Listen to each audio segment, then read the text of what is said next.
Assalamualaikum warahmatullahi wabarakatuh. Di sini kami dari kelompok 5 akan membahas tentang lab 2. Yang pertama yaitu frekuensi. Wireless LAN menggunakan gelombang radio sebagai media rambat tanpa harus ada gangguan seperti gedung, bukit, tembok, kaca, atau interferensi di perangkat lain. Alokasi frekuensi sudah diatur dalam regulasi di setiap negara.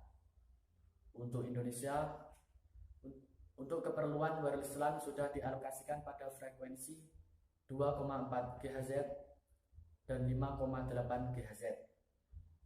Frekuensi 2,4 GHz dibagi dalam beberapa channel dengan lebar masing-masing 22 MHz. Begitu juga dengan yang 5 GHz. Frekuensi 5 GHz juga dibagi menjadi beberapa channel. Yang kedua yaitu TX Power. TX Power adalah kemampuan daya pancar pada perangkat wireless. Perangkat mikrotik memiliki TX Power yang bervariasi, seperti 21 dBm, 29 dBm, hingga 31 dBm. TX Power pada perangkat tergantung dengan card wireless yang digunakan. Uniknya, TX Power pada perangkat mikrotik bisa kita lakukan modifikasi sesuai dengan kebutuhan kita. Secara default, penggunaan daya pancar atau TX Power wireless bervariasi tergantung dari berapa besar data rate yang digunakan. Semakin kecil data rate, maka semakin besar TX Power yang digunakan. Dan sebaliknya, semakin besar data rate, maka semakin kecil TX Power yang digunakan. Untuk mengetahui maksimum power pada perangkat wireless, kita bisa pastikan terlebih dahulu dengan melakukan pengecekan pada datasheet perangkat tersebut. Nilai maksimum power wireless setiap perangkat tidak selalu 17 dBm. Ada beberapa perangkat yang memiliki TX power yang bervariasi seperti 21 dBm, 29 dBm, 31 dBm, dan lain-lain. Perkenalkan, nama saya Muhammad Khairun Anwar dari kelompok 5. Di sini saya akan menerangkan tentang RX sensitivity. Workshop Wireless LAN Revisit RX sensitivity. Semua radio memiliki point of no return, yaitu keadaan di mana radio menerima sinyal kurang dari RX sensitivity yang ditentukan, dan radio tidak mampu melihat datanya.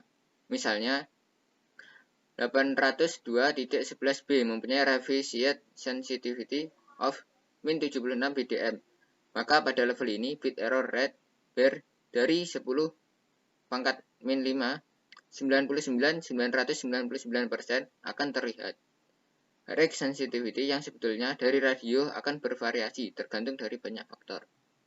Contoh tampilan. Yang keempat yaitu lossless kabel. Lossless kabel merupakan transmisi yang hilang akibat gangguan dari konektor, panjang kabel, dan faktor lainnya. Yang biasa terjadi adalah setiap transmisi akan kehilangan daya pada setiap 30 meter kabel untuk frekuensi 2,4 GHz. Contoh besarnya losses yang terjadi pada setiap hubungan jaringan yaitu RG8 losses 10 dB setiap 30 meter, 1 MR 400 losses 6,8 dB setiap 30 meter, 1 MR 600 losses 5,4 dB, Heliax 3/5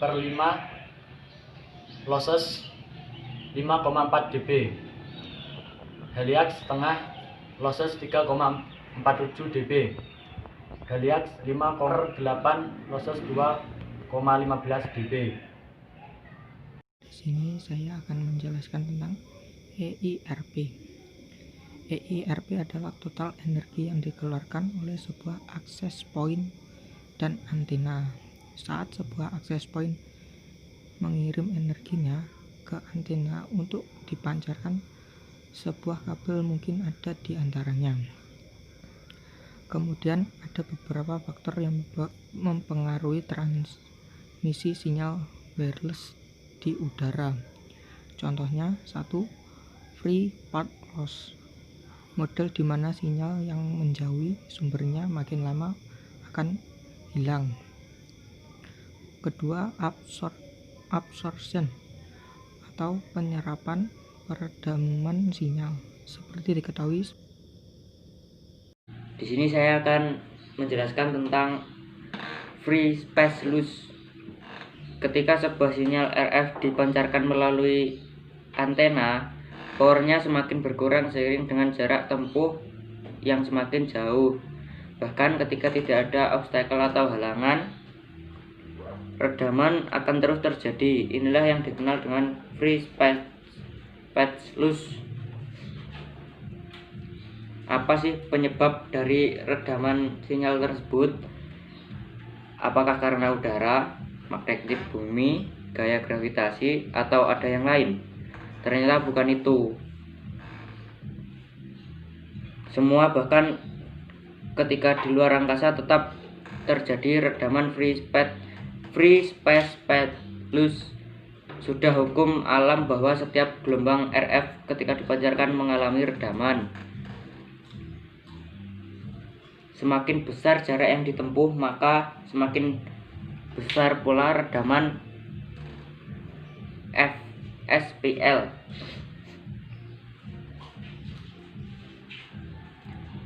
Besarnya free space loss dapat dihitung dengan menggunakan persamaan berikut ini. FSPL atau dalam kurung dB sama dengan 32,44 ditambah 20 log dalam kurung do plus 20 log dalam kurung F. Do berarti distance atau jarak dalam satuan kilometer. F sama dengan frekuensi dalam satuan MHz. Ada beberapa fakta unik pada persamaan di atas.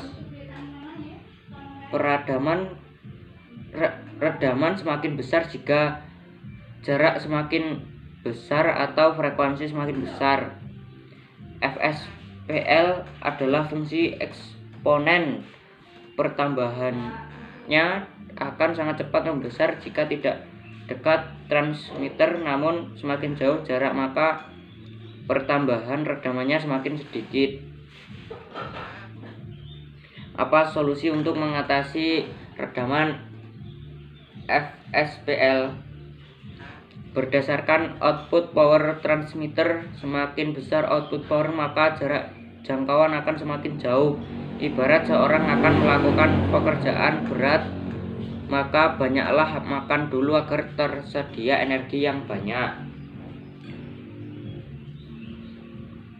Berdasarkan gain pada tiap perangkat transmitter, gain merupakan penguat atau amplifi untuk memperbesar power sinyal RF yang akan dipancarkan.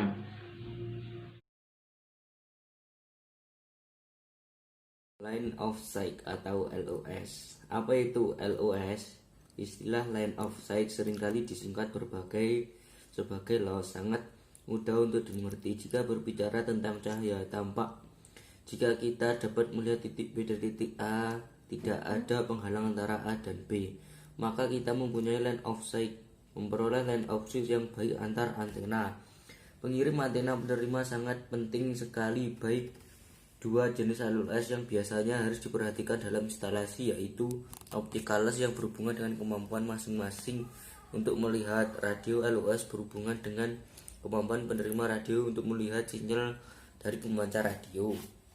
B. Teori radio line of sight dan Fresnel effect. Transmisi radio membutuhkan sebuah jalur kosong yang dibutuhkan oleh dua antena untuk saling berkomunikasi yang dinamakan radio line of sight. Hal ini sangat diperlukan apabila merancang suatu jaringan yang beroperasi pada frekuensi 2,4 GHz dan terlebih lagi pada frekuensi 5,8 GHz.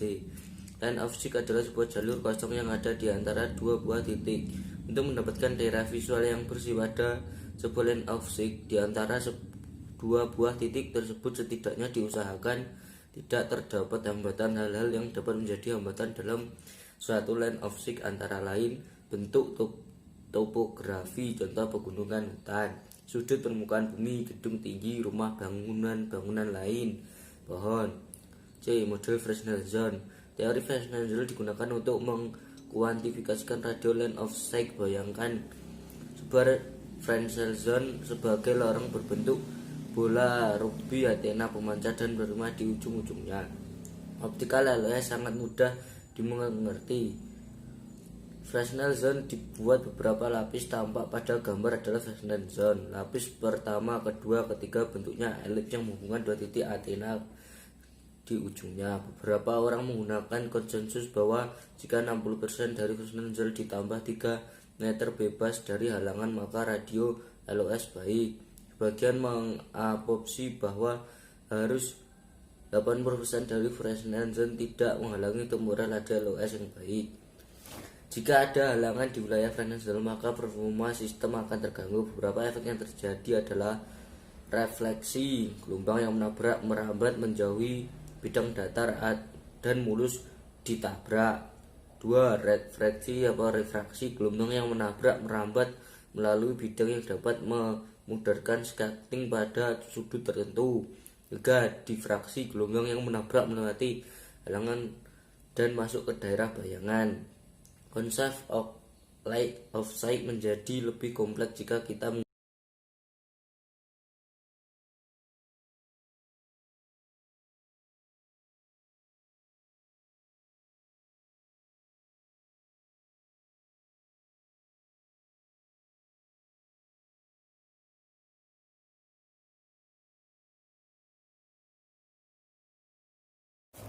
Sebelum memperkenalkan Fresnel zone, terlebih dahulu kita perlu mengetahui apa itu wireless. Wireless dalam bahasa Indonesia berarti jaringan tanpa kabel atau nirkabel yang menggunakan udara sebagai media transmisinya untuk menghantar gelombang elektromagnetik. Wireless telah lama berkembang. Beberapa ilmuwan pun telah membuktikan keberadaan wireless secara ilmiah dengan adanya penemuan-penemuan seperti radio, radar, dan lain sebagainya. Dari masa ke masa, penggunaan wireless semakin luas dan bertambah. Yang sering digunakan adalah wireless pada lokal area atau WLAN, yaitu LAN yang menggunakan media transmisi wireless bisa berupa frekuensi radio, inframerah, ataupun sinar laser untuk berkomunikasi di antara workstation dan file server ataupun hub. Sinyal nirkabel dipengaruhi oleh beberapa kondisi dan posisi. Saat metode untuk menentukan pengaruh kekuatan sinyal nirkabel adalah Fresnel zone.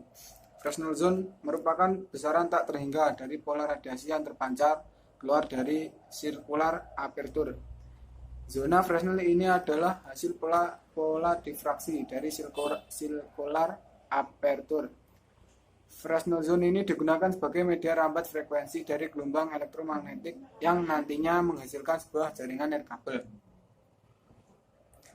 Fresnel zone adalah suatu daerah pada suatu lintasan transmisi gelombang mikro yang digambarkan berbentuk elips yang menunjukkan interferensi gelombang RF jika terdapat blocking. Untuk lebih jelasnya dapat dilihat pada gambar di bawah ini. Pada Fresnel zone tidak boleh adanya gangguan sinyal transmisi karena ini akan mengakibatkan refraksi, difraksi, dan refleksi yang pada akhirnya akan melemahkan sinyal yang diterima oleh RX. Fresnel zone dibuat beberapa tingkat, yang mana untuk tingkat 1 benar-benar tidak boleh adanya obstacle. Sekian dari saya, terima kasih.